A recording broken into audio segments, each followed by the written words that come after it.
Hello students, today in this video we discuss the history and development of accounting, what are the objectives of accounting, role of accounting and many more things. Okay, so students, today we start the history. The history of accounting is 7,000 of years old.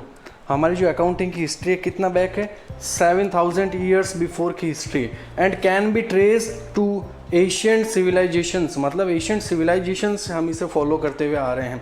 The early development of accounting dates back to the ancient Mesopotamia. अब यहाँ पर जो Mesopotamia के अंदर हमें वहाँ पर मिला था कि हमें अकाउंट्स में क्या क्या वहाँ पर हमें स्टार्टिंग वहाँ से हुई थी. अब वो मेसोपोटामिया कहाँ है? Is a historical region of eastern parts of Syria, south eastern Turkey and Iran Iraq borders. ये सारा का सारा जो गल्फ कंट्रीज है वहाँ पर हमने कहा था कि मेसोपोटामिया, वहाँ पर जो हम हिंदी में बोलते हैं एशियन टाइप में बोलते हैं, पत्थरों पर खुदाई के समय वहाँ पर अकाउंटिंग के कुछ लक्षण हमें वहाँ देखने को मिले थे. Okay students, early auditing systems by the ancient Egyptians and Babylonians, ये एशियन टाइम में थे. बेबीलोनियंस की मतलब सभ्यता के टाइम वहाँ पर हमें देखने को मिले थे.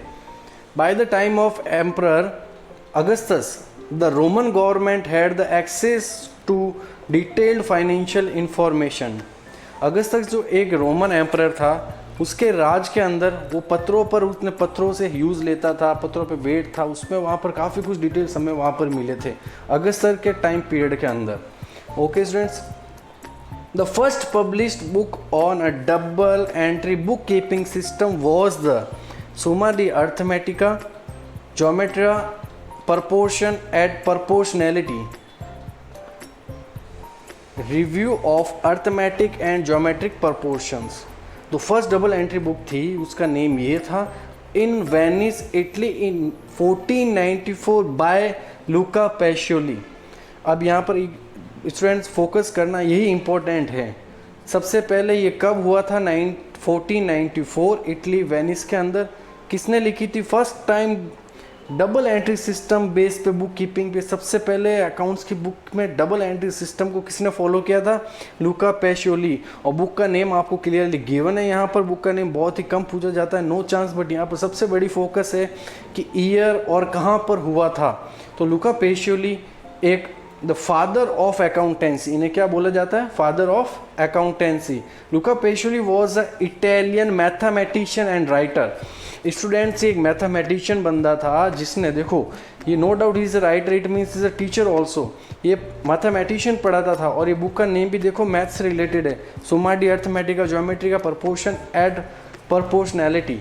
हमें इतना बड़ा याद नहीं रखना, बट हमें ये फोकस रखना है कि Lucas Pacioli is the father of accounting. इस बंदे ने सबसे पहले हमें बताया था कि डबल एंट्री सिस्टम को फॉलो करके आप प्रॉपरली अकाउंट्स मेंटेन कर सकते हो. He is also called as father of accounting. He is an Italian mathematician and writer. Okay, and this system is also called as Italian system of accounting.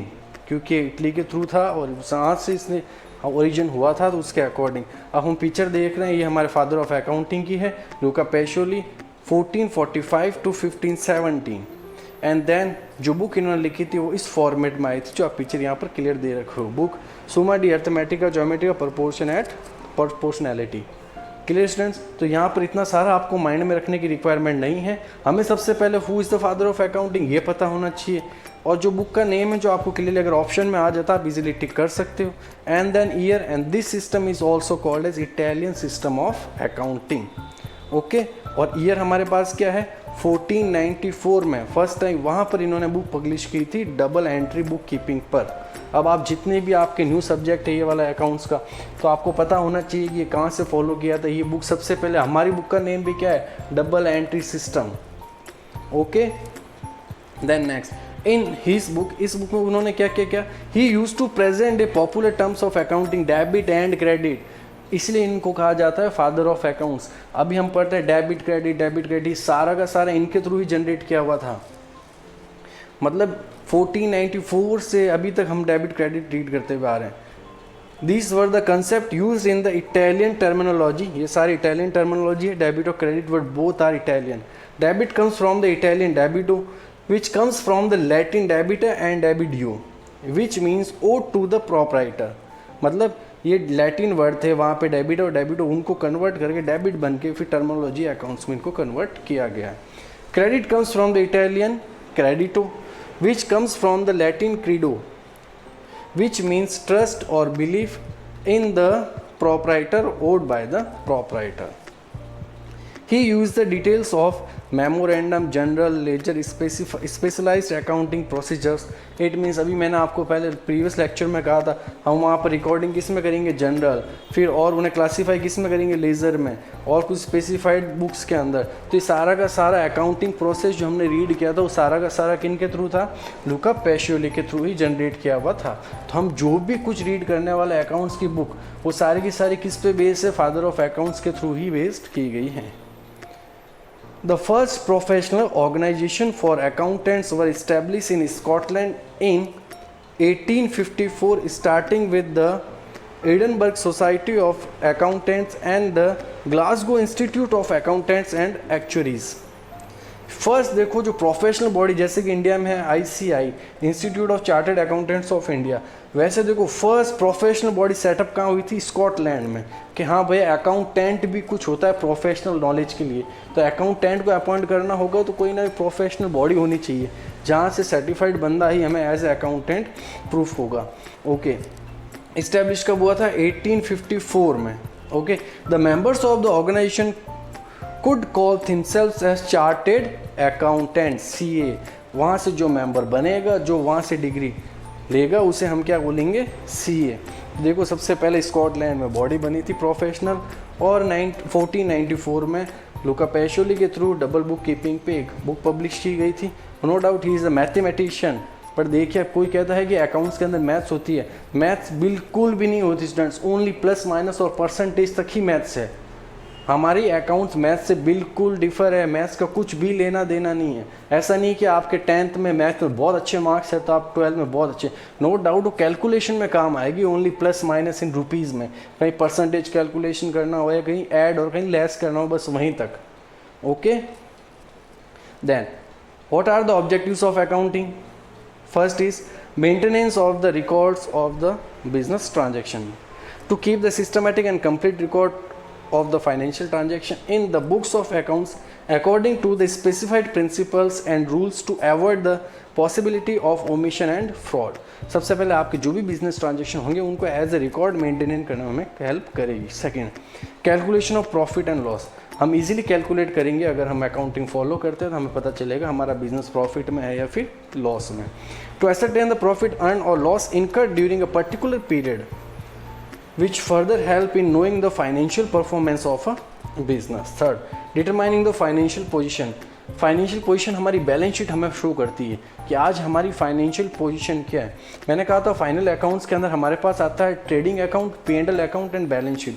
Trading और P&L account एक particular period के लिए बनते हैं, for a year, for a 6 months के लिए हो सकता है, बट नेक्स्ट इनका यूज़ नहीं होता। ओनली बैलेंस शीट ही हमारे पास होती है जो ईयर टू ईयर हमारे साथ रहती है, मतलब कैरी फॉरवर्ड हमारे साथ क्या क्या होगी, बैलेंस शीट ओनली। P&L जो होता है ओनली पर्टिकुलर ईयर से रिलेटेड होता है, जबकि बैलेंस शीट कभी पर्टिकुलर ईयर से रिलेटेड नहीं होती है। बैलेंस शीट पर्टिकुलर डेट पे बनती है, as on, for the year end date, हम ऐसे लिखते हैं एज ऑन, एज एट, मतलब एक पर्टिकुलर डेट को शो करती है डेटा, इसलिए बैलेंस शीट हमारे पास year to year carry forward होती रहती है। तो determining financial position, to ascertain the financial position of the business by the means of financial statement that is the balance sheet which shows the assets on the one side and the capital liabilities on the other side। एक side में हमारे assets होगी, opposite side में हमारी liabilities and capital होगी। Providing accounting information to the users, मैंने अभी कहा था हम लास्ट में हम क्या करते हैं, कम्युनिकेट करते हैं, तो यूज़र्स को अकाउंटिंग इन्फॉर्मेशन पता चलती है, क्या ये बिजनेस प्रॉफिट में वर्क कर रहा है, लॉस में कर रहा है, हमने जो इन्वेस्टमेंट किया था क्या प्रॉपर यूटिलाइज हो रहा है। To provide the useful accounting information to the users like owners, investors, creditors, banks, employees and the government authorities etc. who analyze them as per their requirement। Fifth point, facilitating the management। Management को help करता है decisions लेने के अंदर कि हमारे जो decisions लिए गए और हम फ्यूचर में जो ग्रोथ एक्सपांड करना चाहेंगे तो हमारे पास कुछ प्रूफ होना चाहिए जिसको हम बेस पे लेके हम क्या कर सकते हैं, कुछ डिसीजंस ले सकते हैं। तो management to provide the financial information to the management help in a decision making, budgeting and forecasting. 6 point, protecting business assets, business के एसेट्स को प्रोटेक्ट करना। हमारे पास एसेट्स है क्या, वो सारी हमारे नेम के थ्रू है, क्या हमारे बिजनेस में सारे डॉक्यूमेंट्स है कि यहाँ ये एसेट्स हमारे थ्रू जनरेटेड की कि हम इसके ओनर हैं। To prevent frauds by maintaining regular and systematic accounting records, accounting maintains records of assets owned by the business, कि बिजनेस की कौन सी एसेट्स है। इसलिए मैंने कहा था कि बैलेंस शीट के अंदर one side is asset side and another is the liability and capital, there are two sides of the balance sheet. Then the next is functions of accounting. Students अभी अपने क्या था, ऑब्जेक्टिव्स, फंक्शंस, रोल्स, एडवांटेजेस, ये सारे कहीं ना कहीं similar बनते हैं अकाउंटिंग में। आपको कुछ पॉइंट्स ही फोकस रखने हैं, वो सारे रिपीट होने वाले हैं। ओके, देन यहाँ पे हमारे पास आ रहे हैं functions of accounting. Maintaining systematic accounting records में हमारी हेल्प करती है। अकाउंट्स का फंक्शन क्या क्या हो गया, मेंटेन करना systematic accounting record. Second, preparation of financial statements को प्रिपेयर करना, फाइनेंशियल इंफॉर्मेशन को प्रिपेयर करना, and meeting legal requirements, tax, government के कंपनी लॉज क्या क्या है, गवर्नमेंट के रूल्स क्या है, अकाउंट की पॉलिसीज़ क्या है, प्रोसीजर्स क्या है, अकाउंट्स के प्रिंसिपल्स क्या, उनको फॉलो करना। मतलब मीट क्या करना, लीगल रिक्वायरमेंट को मीट करते हुए बिजनेस को रन करना। Communicating the financial information to its user, financial information को यूज़र्स के साथ कम्युनिकेट करना। Fifth one is assistance to management को गाइडलाइंस प्रोवाइड करना, डिसीजन मेकिंग और हेल्प प्रोवाइड करना। देन एडवांटेजेस ऑफ अकाउंटिंग, ये भी देखो सिमिलर ही होगा, जो फंक्शंस होते हैं वही एडवांटेजेस होते हैं, और वह भी नेक्स्ट में आपको करेंगे role of the accounting in our business, वो भी सेम पॉइंट्स ही होंगे रिपीट। अब यहाँ पर देखते हैं कौन से पॉइंट्स हमारे पास हैं। First, financial information about business simple. Second, assistance to management, अभी पढ़ा था। रिप्लेसेस मेमोरी, मेमोरी को हमें रिप्लेस करने में हेल्प करता है। एक बार आपने रिकॉर्ड कर दिया, उसे माइंड में रखने की रिक्वायरमेंट नहीं है। हम क्या करते हैं, मैंने कहा था आप लेज़र में क्लासीफाई करते हैं, तो हमें बार बार ये फोकस नहीं करना पड़ता है कि किसको कितना पेमेंट करना है, किससे कितना लेना है। तो हमारी मेमोरी को रिप्लेस करने में ये हमारी हेल्प करता है। फैसिलिटीज़ कंपेरेटिव स्टेटमेंट, कंपेरेटिव मतलब अगर हमारे पास प्रीवियस ईयर करंट ईयर का डेटा होगा तो हम इजीली क्या कर पाएंगे, कंपेयर कर पाएंगे। Fifth point, facilitate settlement of tax liabilities, tax liability को पेमेंट, फैसिलिटेटिंग लोन प्रोवाइड करने में हमारी हेल्प करेगा। एविडेंस इन कोर्ट में हमारे एज एविडेंस वर्क करेगा। फैसिलिटेट सेल ऑफ बिजनेस को अगर हम सेल करना चाहें तो हम हमारा बिजनेस कैसे सेल करेंगे, जब हमारे पास बैलेंस शीट होगी, सारी एसेट्स होगी, लाइबिलिटीज़ होगी, कैपिटल होगी, तभी हम हमारा बिजनेस थर्ड पार्टी को सेल कर सकते हैं। Assistance in the event of insolvency, insolvency मतलब दिवालियापन, अगर हमारे पास पैसे नहीं, हमने कह दिया पैसे नहीं, ऐसा कोई प्रूफ होना चाहिए। वो प्रूफ कैसे होगा, आपको हेल्प प्रोवाइड करेगी सारी अकाउंटिंग इन्फॉर्मेशन कि इनके पास इनफ्लो कहाँ हुआ मनी का और आउटफ्लो कहाँ हुआ है, इंसॉल्वेंसी कौन से रीजंस के थ्रू इनके पास इंसॉल्वेंसी जनरेट हुई है। 10th point, helpful in partnership accounts, partnership accounts में भी हमारी हेल्प करेगी, हर पार्टनर का अकाउंट सेपरेट होगा। 11th point, helpful in decision making, future में है जो भी डिसीजंस होगा, फोरकास्ट होगा, बजट से रिलेटेड होगा, अपॉइंटमेंट्स ऑफ मैनेजर्स होंगे, वो सारे के सारे इस पे ही अकाउंट्स पे बेस होंगे। Role of accounting in business, हमारे बिजनेस में अकाउंट्स का क्या रोल है, वापस सारी वही चीज़ें रिपीट होगी। First point, maintenance of the systematic record, assistance to the management, comparative study, evidence in court, facility in raising the loan, sale of business, facility in settlement of tax liability.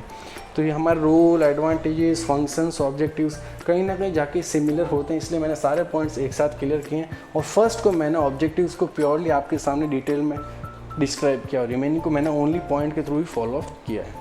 Okay students, if you have any kind of doubt you can comment in comment box. Thank you.